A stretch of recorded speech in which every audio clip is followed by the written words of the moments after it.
Welcome back, everyone. So let's look at the other problems in the practice set. So the firm, let's look at problem 3. A firm uses simple exponential smoothing um, to calculate the forecast, and how do we? So the forecast for the first week, or the first week of Jan was 500 units. So we know that. The forecast for the first week is 500 units. We know that from the data. We also know that the actual demand was 450 units. So we know that the actual demand is 450 units. Okay. And then we have to figure out what is the demand forecast for the week of January 8th. So that means the next week. What is the demand forecast for next week? And again, remember, we're using simple exponential smoothing. So we're using alpha value as 0.1. So this is a very simple exponential smoothing problem. So the way we do this is make use of the formula. So again, remember, alpha times d1 plus 1 minus alpha times f1. That's the formula. And you can verify this again. This is posted in the slides. So ft plus 1 is alpha dt plus 1 minus alpha ft. And I'm using t equals 1. So when I use t equals 1, this is what happens to the formula. Okay. So next we have all the values that we need to calculate this. So alpha is 0.1, d1 is 450 plus 1 minus alpha times f1 is 500.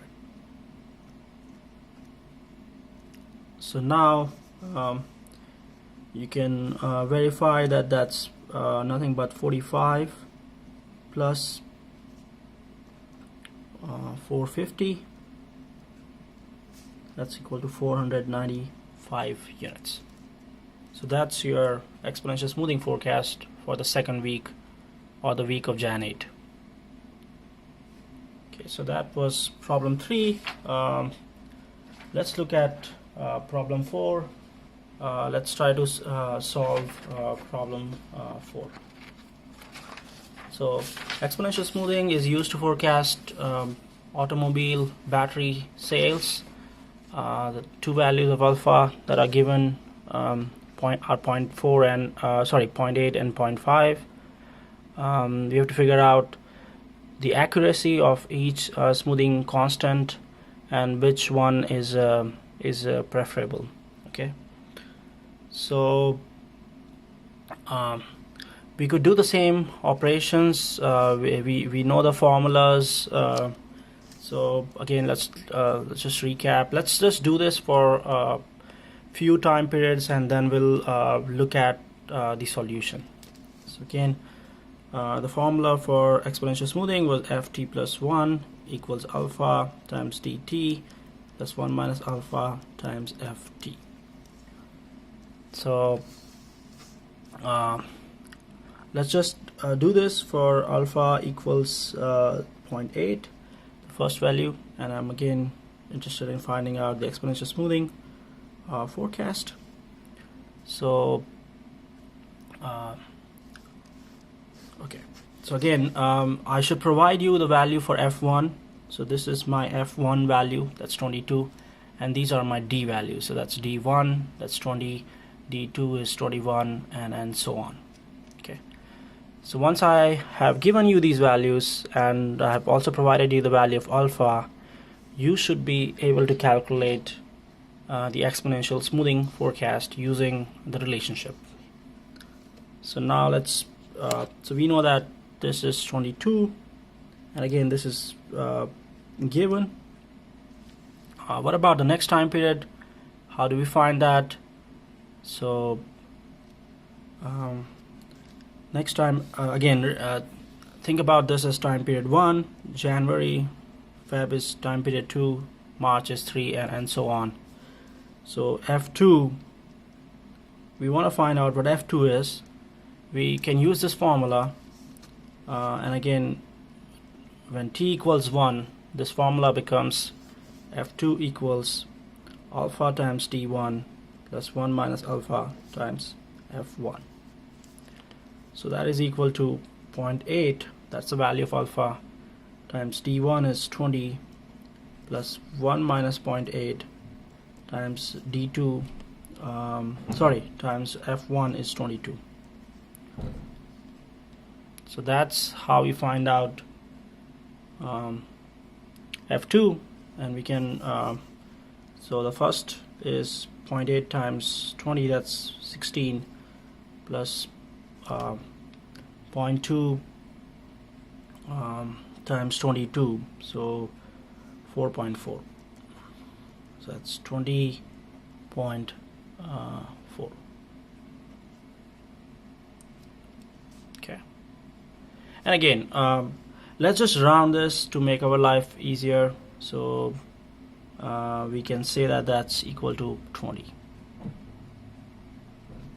Again, rounding off means anything that was less than 0.5 I round it down, and anything that was more than 0.5 I round it up. So this is 0.4, so that's why I rounded down. So that is F2. Let's do one more and then we'll look at the solutions. So the next one is to figure out what F3 is, and again to do that we need to set t equals 2 in the formula. So when we set t equals 2, F3 becomes alpha times d2 plus 1 minus alpha times F2.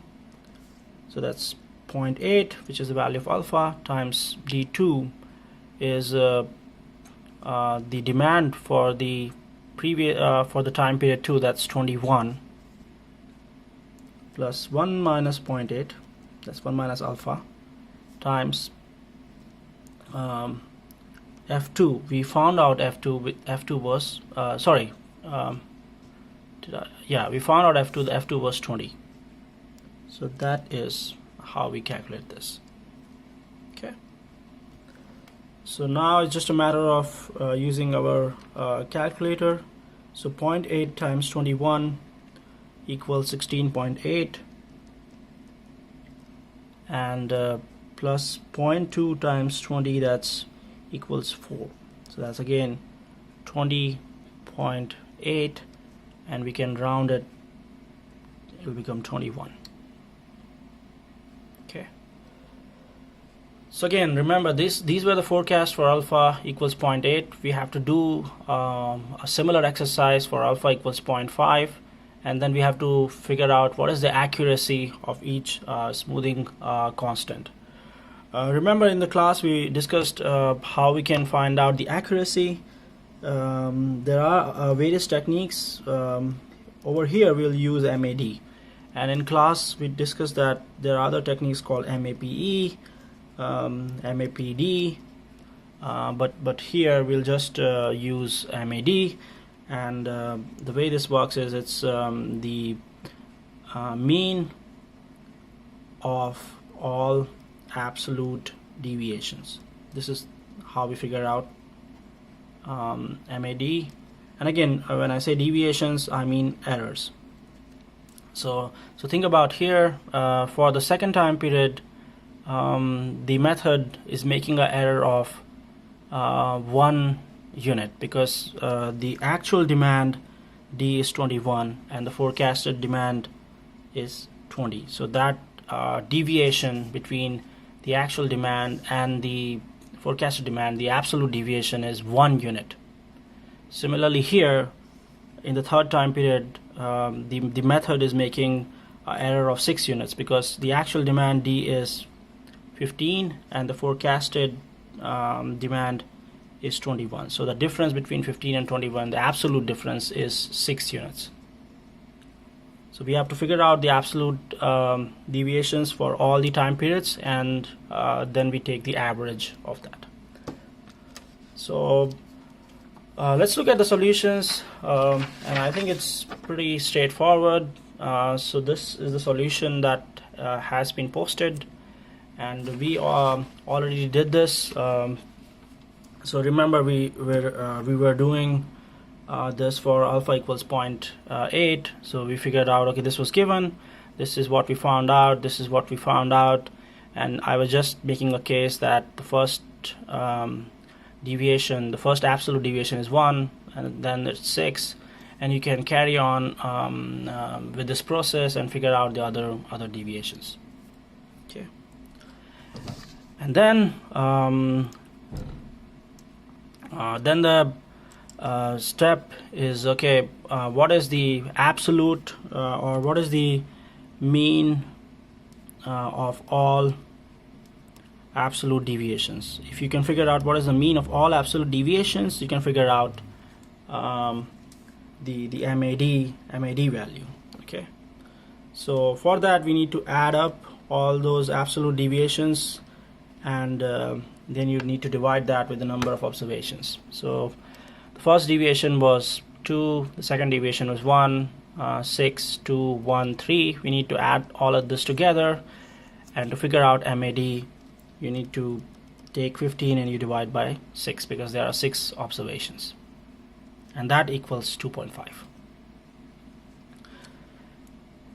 Similarly, you can do this exercise for alpha equals 0.5, and you can figure out, okay, what is the sum of all absolute deviations, that's 16, and then to figure out MAD, it's 16 over 6, and that is equal to 2.75.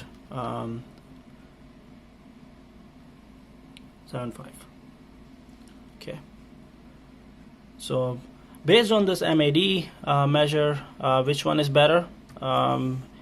We would prefer a method that makes the lowest errors, or the lowest average errors, and over here alpha equals 0.8 is preferred because its MAD value is smaller compared to alpha equals 0.5. So that was problem 3 and 4, and I will see you guys in the next video where we discuss the other problems. Thank you.